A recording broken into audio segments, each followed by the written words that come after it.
नमस्कार दोस्तों। आज हम जानेंगे कृष्ण जन्माष्टमी की व्रत कथा। स्कंद पुराण के अनुसार जो व्यक्ति कृष्ण जन्माष्टमी व्रत नहीं करता वह जंगल में सर्प और बाघ होता है।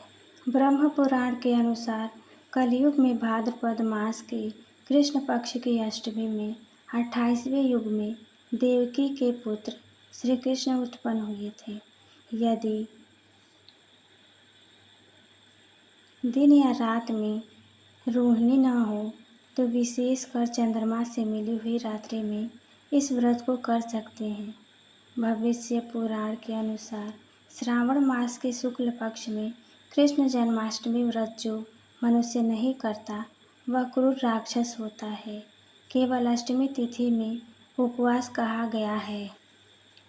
यदि वही तिथि रोहिणी नक्षत्र से युक्त हो तो जयंती नाम से संबोधित की जाएगी। पुराण का वचन है कि कृष्ण पक्ष की जन्माष्टमी में यदि एक कला भी रोहिणी नक्षत्र हो तो उसको जयंती नाम से ही संबोधित किया जाएगा।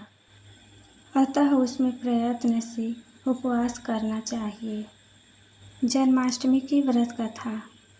इंद्र ने कहा, हे मुनियों में श्रेष्ठ सभी शास्त्रों के ज्ञाता, हे देव व्रतों में उत्तम उस व्रत को बताएं जिस व्रत से मनुष्यों को मुक्ति लाभ प्राप्त हो तथा उस व्रत से प्राणियों को भोग व मोक्ष भी प्राप्त हो। इंद्र जी की बातों को सुनकर नारद जी ने कहा, त्रेता युग के अंत में और द्वापर युग के प्रारंभ समय में निंदित कर्म को करने वाला कंस नाम का एक अत्यंत पापी दैत्य हुआ। उस दुष्ट व दुराचारी कंस की देवकी नाम की एक सुंदर बहन थी। देवकी के गर्भ से उत्पन्न 8वां पुत्र कंस का वध करेगा।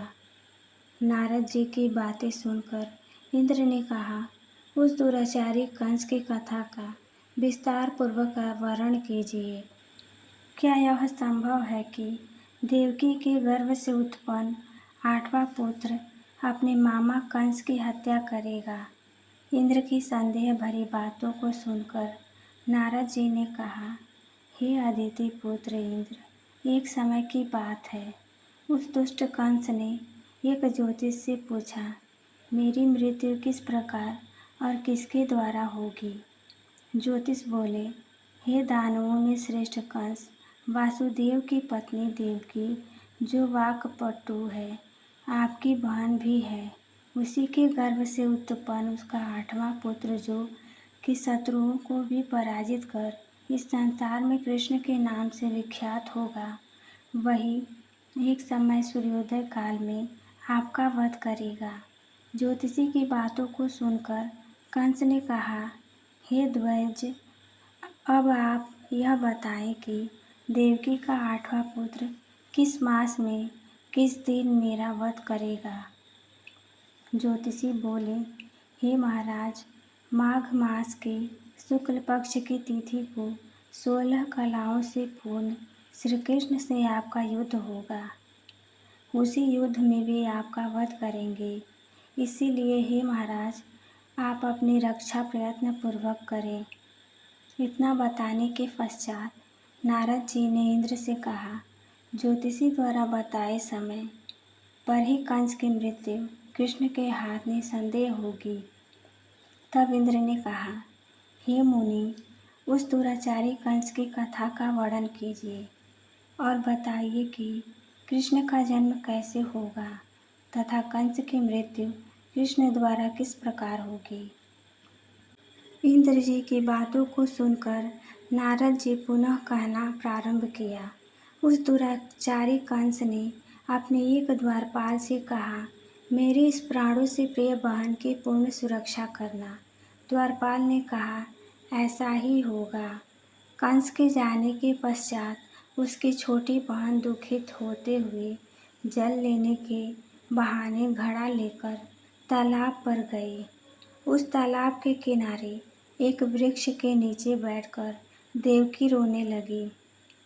उसी समय एक सुंदर स्त्री जिसका नाम यशोदा था, उसने आकर देवकी से प्रिय वाणी में कहा, हे देवी, इस प्रकार तुम क्यों विलाप कर रही हो?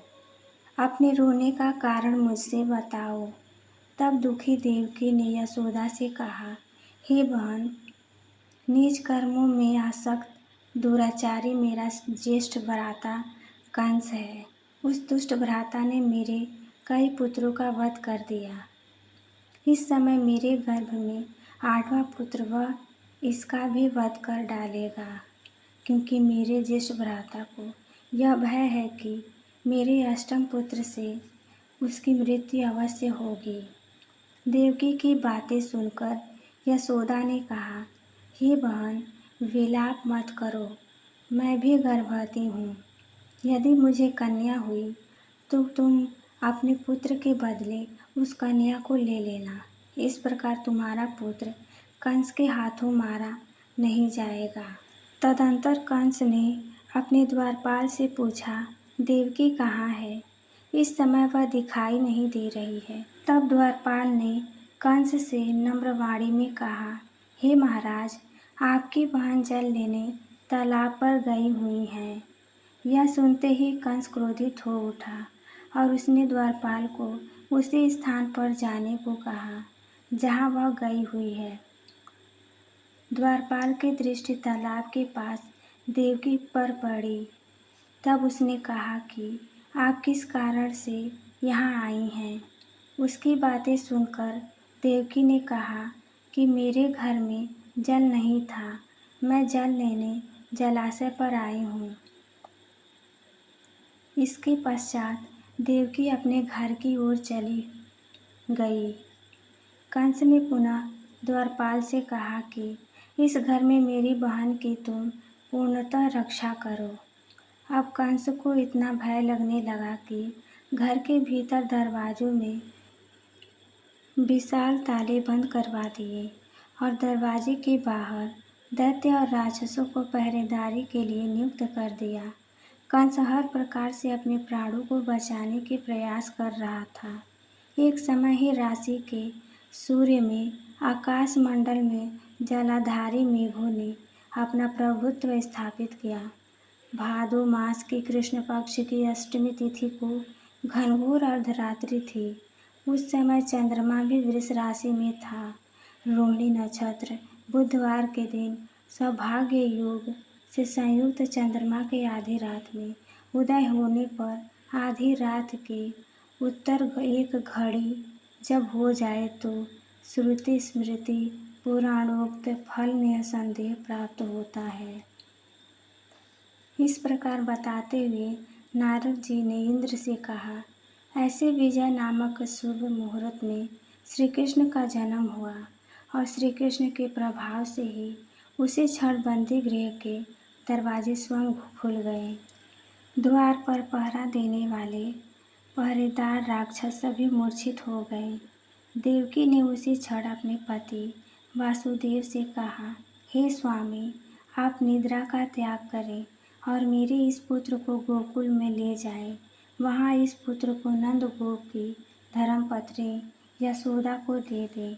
उस समय यमुना जी पूर्ण रूप से बाढ़ग्रस्त थी, किंतु जब वासुदेव जी बाल कृष्ण को सूप में लेकर यमुना जी को पार करने के लिए उतरे, उसी क्षण बालक के चरणों का स्पर्श होते ही यमुना जी अपने पूर्व स्थिर रूप में आ गई। किसी प्रकार वासुदेव जी गोकुल पहुँचे और नंद के घर में प्रवेश कर उन्होंने अपना पुत्र तत्काल उन्हें दे दिया और इसके बदले में उनकी कन्या ले ली। वे तत्काल वहाँ से वापस आकर कंस के बंदी गृह में पहुँच गए।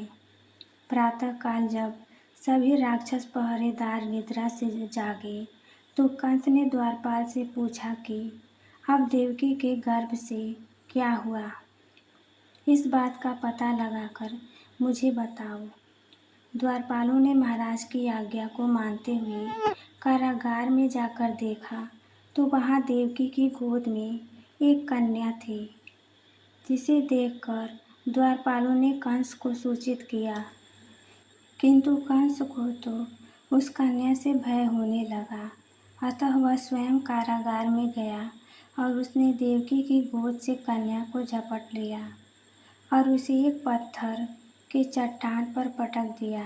किंतु वह कन्या विष्णु की माया से आकाश की ओर चली गई और अंतरिक्ष में जाकर विद्युत के रूप में परिणित हो गई। उसने आकाशवाणी कर कंस से कहा कि हे दुष्ट, तुझे मारने वाला गोकुल में नंद के घर में उत्पन्न हो चुका है और उसी से तेरी मृत्यु निश्चित है। मेरा नाम तो वैष्णवी है। मैं संसार के कर्ता भगवान विष्णु की माया से उत्पन्न हुई हूँ। इतना कहकर वह स्वयं की ओर चली गई। उस आकाशवाणी को सुनकर कंस क्रोधित हो उठा। उसने नंद के घर में पूतना राक्षसी को कृष्ण का वध करने के लिए भेजा। किंतु जब वह राक्षसी कृष्ण को स्तनपान कराने लगी तो कृष्ण ने उसके स्तन से उसके प्राणों को खींच लिया और वह राक्षसी कृष्ण कृष्ण कहते हुए मृत्यु को प्राप्त हुई।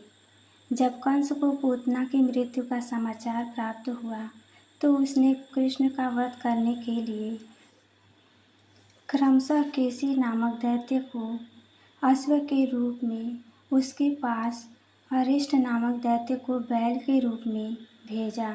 किंतु ये दोनों कृष्ण के हाथों मृत्यु को प्राप्त हुए।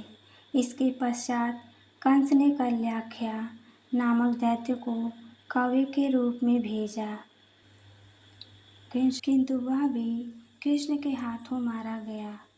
अपने बलवान राक्षसों की मृत्यु के आघात के कंस अत्यधिक भयभीत हो गया। उसने द्वारपालों को आज्ञा दी कि नंद को तत्काल मेरे समक्ष उपस्थित करो। द्वारपाल नंद को लेकर जब उपस्थित हुए तब कंस ने नंद से कहा कि यदि तुम्हें अपने प्राणों को बचाना है तो पारिजात के पुष्प ले आओ। यदि तुम नहीं ला पाए तो तुम्हारा वध निश्चित है।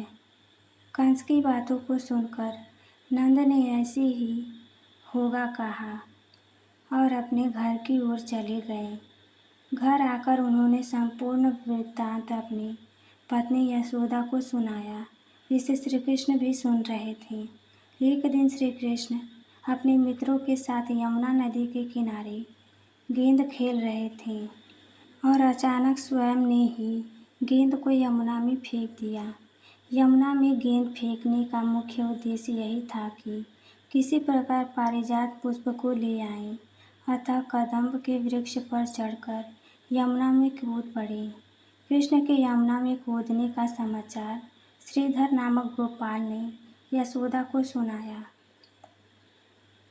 यह सुनकर यशोदा भागती हुई यमुना नदी के किनारे आ पहुंची और उसने यमुना नदी की प्रार्थना करते हुए कहा, हे यमुना, यदि मैं बालक को देखूंगी तो भाद्रपद मास की रोहिणी युक्त अष्टमी का व्रत अवश्य करूंगी, क्योंकि दया दान सज्जन प्राणी ब्राह्मण कुल में जन्म रोहिणी युक्त अष्टमी, गंगा जल एकादशी गया श्रद्धा और रोहिणी व्रत से सभी दुर्लभ है। हजारों अश्वमेघ यज्ञ, सहस्त्रों राजसूय यज्ञ, दान तीर्थ और व्रत करने से जो फल प्राप्त होता है वह सब कृष्ण अष्टमी के व्रत को करने से प्राप्त हो जाता है। यह बात नारद ऋषि ने इंद्र से कही। इंद्र जी ने कहा, हे मुनियों में श्रेष्ठ नारद, यमुना नदी में कूदने के बाद उस बाल रूपी कृष्ण पाताल में जाकर क्या किया, यह संपूर्ण वृत्तांत भी बताएं।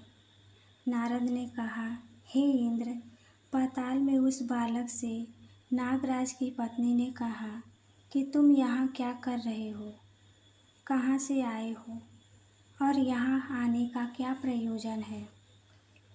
नाग पत्नी बोली, हे कृष्ण, क्या तूने दूत क्रीड़ा की है जिसमें अपना समस्त धन हार गया है? यदि यह बात ठीक है तो कंकड़ मुकुट और मणियों का हार लेकर अपने घर में चले जाओ, क्योंकि इस समय मेरे स्वामी स्नान कर रहे हैं। यदि वे उठ गए तो तुम्हारा भक्षण कर जाएंगे। नागपत्नी की बातें सुनकर कृष्ण जी ने कहा, हे कांते, मैं किस प्रयोजन से यहाँ आया हूँ वह वृत्तांत मैं तुम्हें बताता हूँ। समझ लो, मैं कालिया नाग के मस्तक को कंस के साथ धूत में हार चुका हूँ और वही लेने मैं यहाँ आया हूँ। बालक कृष्ण की इस बात को सुनकर नाग पत्नी अत्यंत क्रोधित हो उठी और अपने सोए हुए पति को उठाते हुए उसने कहा, हे स्वामी, आपके घर यह शत्रु आया है, अतः आप इसका हनन कीजिए। अपनी स्वामिनी की बातों को सुनकर कालिया नाग निद्रावस्था से जाग पड़ा और बालक कृष्ण से युद्ध करने लगा। इस युद्ध में कृष्ण को मूर्छा आ गई। उसी मूर्छा को दूर करने के लिए उन्होंने गरुड़ का स्मरण किया। स्मरण होते ही गरुड़ वहां आ गए। श्री कृष्ण अब गरुड़ पर चढ़कर कालिया नाग से युद्ध करने लगे। उन्होंने कालिया नाग को युद्ध में पराजित कर दिया। अब कालिया नाग से भली भांति जान लिया था कि मैं जिनसे युद्ध कर रहा हूँ वे भगवान विष्णु के अवतार श्री कृष्ण हैं। अतः उन्होंने श्री कृष्ण के चरणों में साष्टांग प्रणाम किया और पारिजात से उत्पन्न हुए पुष्प को मुकुट में रखकर कृष्ण को भेंट किया। जब श्री कृष्ण ने चलने को कहा तब कालिया नाग की पत्नी ने कहा, हे स्वामी, मैं कृष्ण को नहीं जान पाई। हे जनार्दन, मंत्र रहित, क्रिया रहित, भक्ति भाव रहित मेरी रक्षा कीजिए। हे प्रभु, मेरे स्वामी, मुझे वापस दे दें।